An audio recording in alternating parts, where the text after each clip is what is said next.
Today on Mike Attempts, Civic Coolant Flush. Honda recommends replacing the antifreeze at around 110,000 miles for my 2013 Civic, so let's get to it.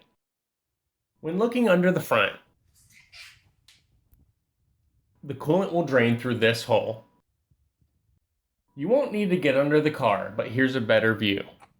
This is the petcock, and it will drain out of this little hole. Luckily, everything can be done from up top. Here's the radiator cap. Back here is the expansion tank. And way down there is the drain. I positioned a catch pan directly below the hole. The only way my arm will fit is to reach down through like this. Unless you're cursed with weak little baby fingers, you shouldn't need any tools to twist open the petcock. Don't unscrew it all the way, just enough until you hear it tinkling into the pan. Crack open the radiator cap to help it drain. My Civic holds just under 1.5 gallons, but I was only able to remove about 1 gallon. It's slow. Mine took around 35 minutes to finish. Once the dripping slowed, I closed the petcock. Again, you should be able to tighten it without tools. You don't want to break it off. Don't forget to clean up down there. I'll be refilling with Honda's Extended Life Type 2 Antifreeze. It's pre-diluted, so you don't need to add water. I used a small funnel that fits snug down inside the filler neck without falling out. This will help to burp air out of the cooling system without making a mess.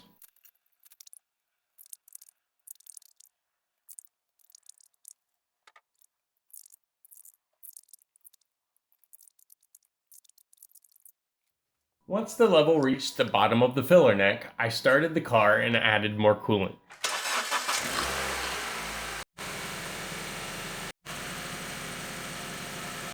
Then I selected front defrost, set the dial to heat, and turned it on. This will cause the fans to kick on and help get the air bubbles out. I kept adding small amounts of antifreeze until the level held steady at the top of the funnel spout. With no more bubbles, I removed the funnel and secured the radiator cap. Now I need to make sure the expansion tank is filled to the max line, which is located here.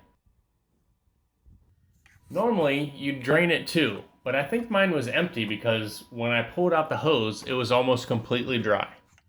To remove the tank, you must remove the battery. So it would be easier to suck out any old coolant with an inexpensive hand pump like this.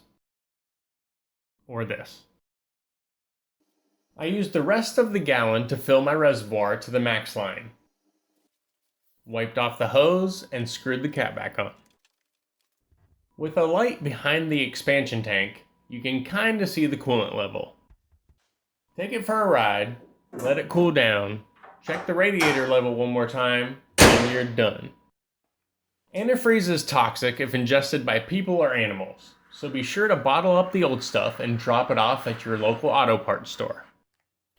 Feel free to rate this video, add your comments and questions below, and subscribe for more.